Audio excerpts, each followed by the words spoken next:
Welcome to Beyond the Hustle, where we do business differently. Less grind, more strategy, and a low-lift revenue model that makes high cash months feel light as a feather.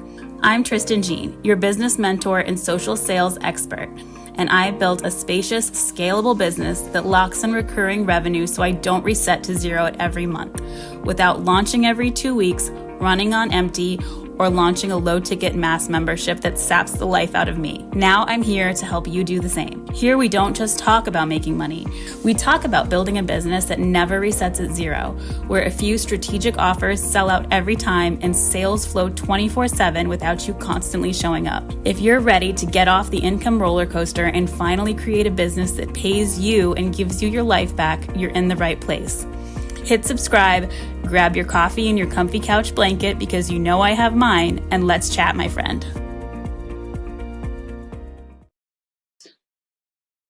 Welcome back. This episode, we are talking about the best advice I ever received, why the phrase less is more changed everything for me. So I would say, as the oldest daughter, perfectionist, highly driven, super strong work ethic, always believed more is better, more work, harder work.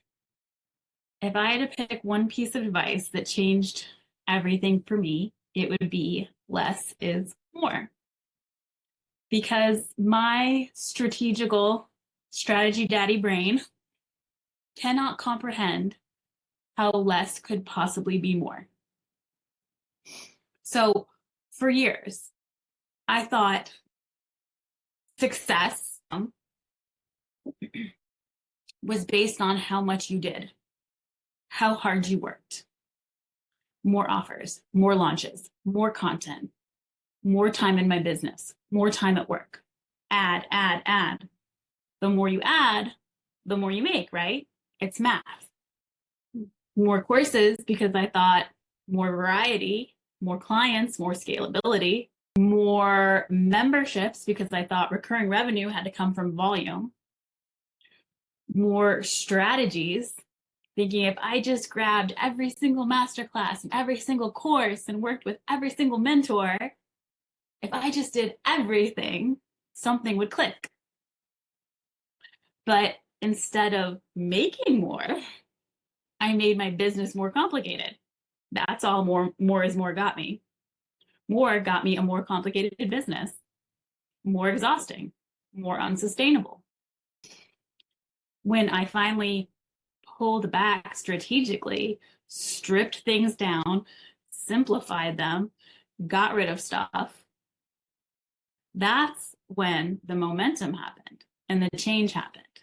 So for me, and this might not be applicable to everyone, the root of my adding more problem is simple.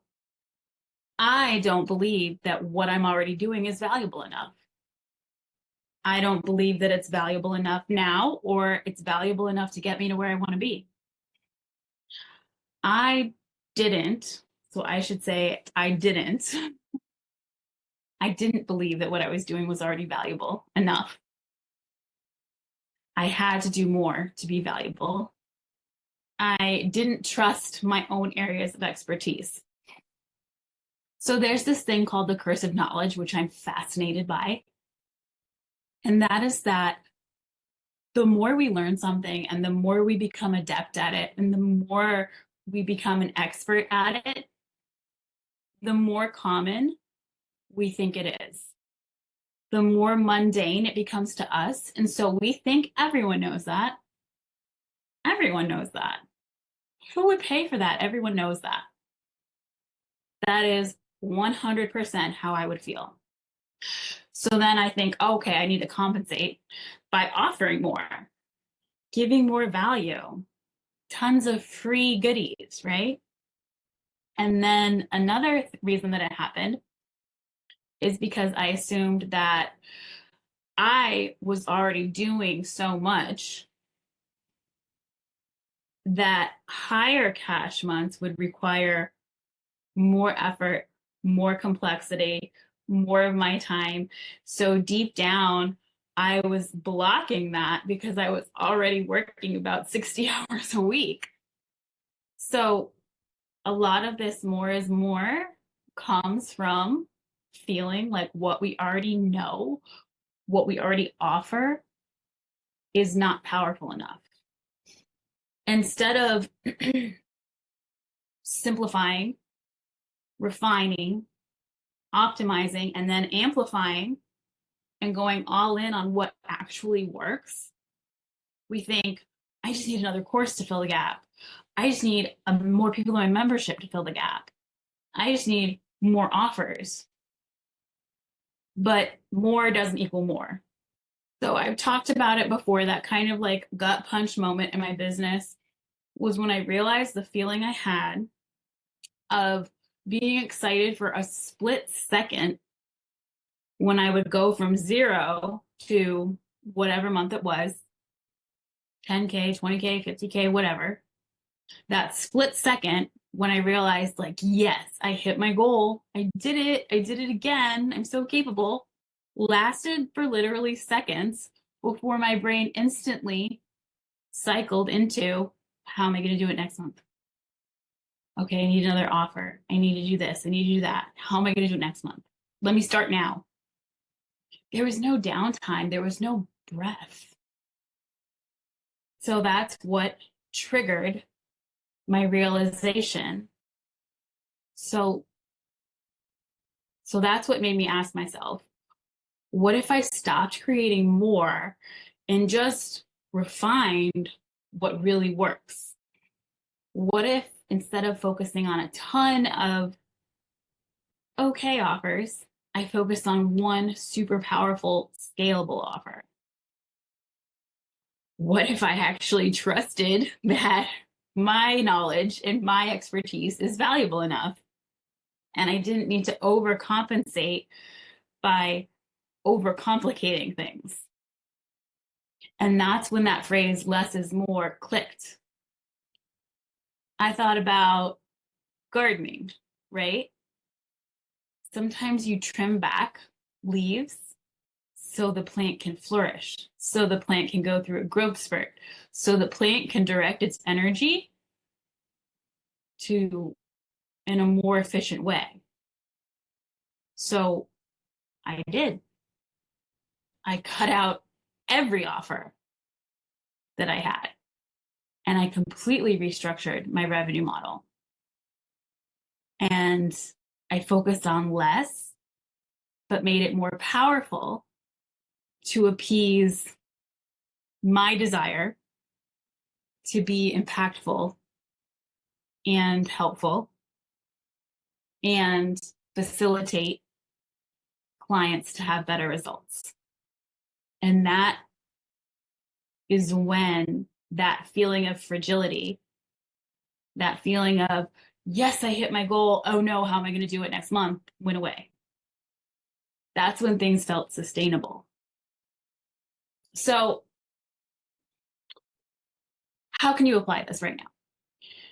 If you're stuck in offer overwhelm, if you're stuck in income overwhelm, if you're feeling like you need to make more, in order to make more, you need to do more, it's time to shift the thought process. Look at where you're overcompensating. Ask yourself, do I actually need more offers? Or do I just need to optimize the ones I have? Simplify your revenue model. You don't need to constantly be creating new offers, constantly launching. You need a system set up that feeds into itself. You need a sales ecosystem.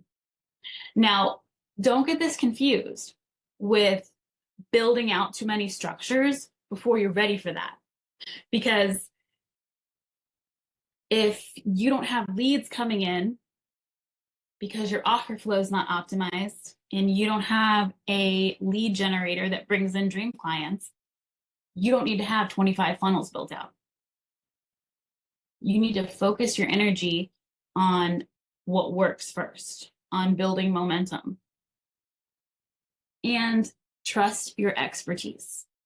You don't need more things to sell to be valuable. You need a high impact offer that leverages how you want to teach so that your dream client can get the absolute best results. Less isn't just more, it's better. It's easier. It's more profitable. So I hope that this advice can help you the way that it helped me. That's it for today's episode of Beyond the Hustle. If you are done with the income roller coaster and ready for a business that actually supports your life, hit subscribe and leave me a review so you don't miss what's next. Want to go deeper? Check the show notes for ways we can do that. And if today's episode hit home, send me a DM or share it on your Instagram stories and tag me. I'd love to hear what stood out to you. Until next time, friend, keep scaling, keep selling, and keep living life beyond the hustle.